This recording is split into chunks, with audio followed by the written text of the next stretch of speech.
had going into the postseason? I mean, as a football team, we didn't reach our goal. I think that's clear. We all had high hopes and expectations, and definitely felt that we did a really good job of putting ourselves in position to make a run in the playoffs. So I think just like anything, there's only one team that gets to answer these questions and feel good about your final lap. So, but yeah, I mean, we're disappointed, but we're in the evaluation process, and we want to build on what we have accomplished, particularly from last year to this year. And but yeah, no doubt we did not reach our goal. That is clear. Given Prescott's comments on officials after the game and a recent apology, did your team blame too much on officials and not take enough accountability after the losses? Given that they were the most penalized team in the NFL. Well, I think it's about officials. Officials don't lose games. I mean, that's clear. I think comments after games, people are emotional, particularly when it doesn't go the way you think it should go. Players are asked questions and encouraged to give honest answers. I think, but when they come back, we talked about. I just did 3 days of exit interviews. Talked to every member of our football team. Just concluded about 1 o'clock, and they're very accountable. And our number one focus moving forward is the penalties. I mean, it's way too many. You look at the pre-snaps. There's no excuse for it. So that's been a focus all year. The thing I struggle with, as a head coach doing this now for a number of years is, I have comparables over a 15-year period, and this team here is clearly one of the better teams I've coached as far as their mental preparation and their mental execution. So our weekly grades and even our totals for the season we break it up into mental errors and missed assignments. So our mental grades don't coincide with the penalties because they usually go together, and that's something that we'll obviously take a very, very hard look at. And I think it's just like anything, it's the application of what you need to work on to improve when you look forward from one year to the next. And we all spend time, particularly the position coaches, on technique and how you build it into the individual drills and penalty prevention. We have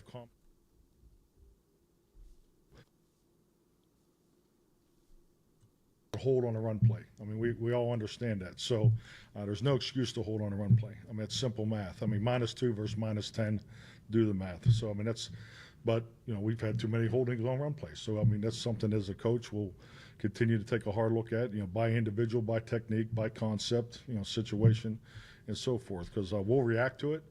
We'll apply the teaching and to it. I mean, I'm a big believer in ROI. You only have so much time, and how you utilize all the way down to the individual time. So that process needs to be better, because we've been coaching penalties since week 1. I mean, it's something that, particularly the holding and the pre-snap penalties. Those are the two that jump off the charts. We definitely need to be much better in that area. Mike, in addition to teaching about penalties, how much of a danger is there when there seems to be a mindset among some team leaders that when you lose, it was somebody else's fault?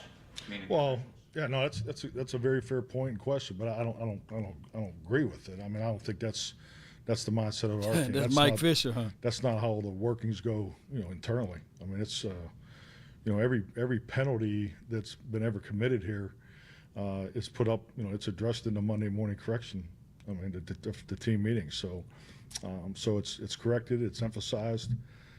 But there is a process, and this is not an excuse by any means, but my history will point to this.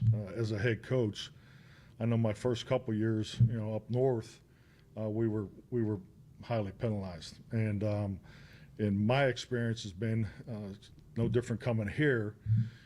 Every coach has a way he wants to practice. Every coach wants an aggressive play style, and with that, and it's just not most guys. It's getting everybody to play with that aggressive play style, and we clearly, you were here last year, we didn't have it. So we didn't have it consistently throughout our team. I felt like we had it a little bit down the stretch there in the later games, but that's something that we made a vast improvement on. But with the aggressiveness in the tenacity of the whole team comes a little Tenacity. more room for error in the combative penalties. Our combative penalties, we break them into 3 categories. They're too high right now. So, and we need to do a better job as coaches, starting with me, emphasizing, teaching it, and had some great conversations with a number of our veterans about the individual drills that we're doing. Are we spending enough time in the and it's always the line play, because those guys are always the challenge. They're the ones that have the biggest challenge, particularly starting in the off season, because they don't really get the nitty gritty hand-to-hand combat till training camp. So I mean, that's part of the exit interview process. But yeah, I mean the penalties, make no bones about it. We need to be much better there.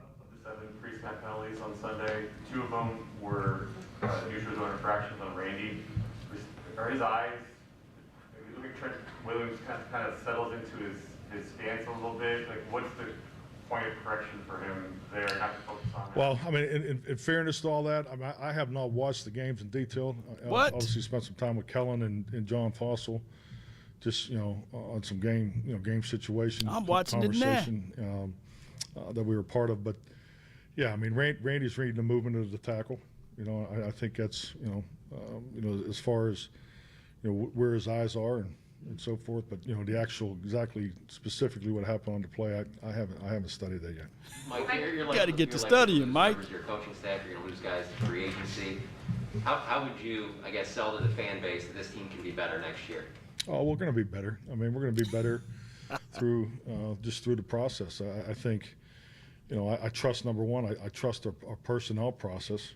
I think that the collaboration. I mean, I think we have to give our personnel department and just what we did last year to this year. I mean, we had tremendous. I mean, that was the change we had on defense from a personnel and coaching staff standpoint. I mean, that's the biggest change that I've ever been part of, both player and coaching. So to pull all that together, there's a lot of hard work and a lot of credit that goes to a number of people. So, I have the same confidence that, we'll do that moving forward. Now, it's going to be a challenge, because I know there's definitely, you can't keep everybody, but every team's, that's the era that we're in. We'll go through that and count on another really, an excellent draft class to go with the 2 that we have. So, no, I got to remember, I coached the youngest team in the league for a number of years, so I have great belief in draft and development. This will probably be, hopefully, the first year that we can have a normal off-season program. And so I think with that, the combination of veterans and young players that we have, I think we definitely can take a step forward. Mike, you've told us you think handling success is more difficult than handling failure. After y'all started the season 6-1, how well did your team handle success? I don't think this is something you just put a grade on. There's definitely moments that we did not, and I think with those moments, I've always looked at it, it's a great opportunity to learn and grow from it. So just no different handling success during that run there, but just take the playoff game too. I think that the fact that now that we've played a playoff game together, the expectation of what it feels like and what could we did better at the beginning of the game, I think all those things pay forward and are all part of that handling success challenge. Pressure will be on you. How much pressure will be on you next year to take the next step? Because obviously this year you took another step from last year. I mean, yeah, but that's what we focus on. I mean, we're not here to go backwards. I mean, I think that's Trigger that's Mike. part of the challenge. It's part of the privilege of pressure of improvement in this league, and sustaining success is clearly whatever level of success you attain. Sustaining it is the biggest challenge in this league. I think history will point to that. I know it's been my personal experience, but to do it every year, to be in position, I mean that's a huge challenge. But I think with the group that we have, love the guys, love the locker room. I think the culture that's been created, we have an incredible foundation to build off of and prepare to take the run next year. Like the running game, about halfway through the season, seemed to kind of take a step back. I think it dropped by about a yard per carry at the halfway point. Were you able to pinpoint something? Was there a reason there? And then how much did that impact you think you guys had the offensive struggles down the stretch? Well, the running the ball was definitely was not our strength. Talk about it, Mike. I think we're talking about it a lot in here. the combination of rushes and completions. I mean, to me, running the ball is, you run the football for the whole team. The run game helps the whole football team. Now, you also can take it a step further. The rushes plus completions is really the most important. The ball distribution. If you look at the games that we weren't successful, including this last one against San Francisco, our losses, I think we averaged 46, 47, rushes plus completions. The goal's 55.